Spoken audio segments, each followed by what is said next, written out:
Kebahagiaan sejati adalah saat kita bersyukur atas semua yang telah kita dapatkan. Tadi ini pulang.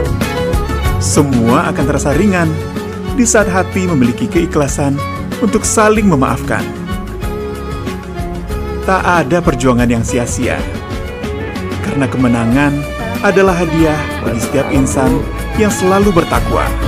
Iya Bu, bilang dulu ya Bu. Assalamualaikum warahmatullahi wabarakatuh. Hari kemenangan telah tiba.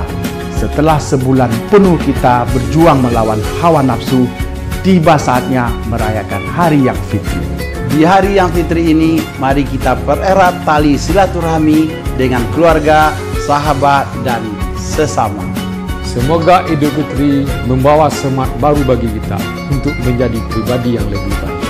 Semoga Idul Fitri ini membawa kebaikan dan keberkahan bagi kita semua. Semoga cahaya Idul Fitri membukakan jalan untuk keberkahan yang jauh lebih besar.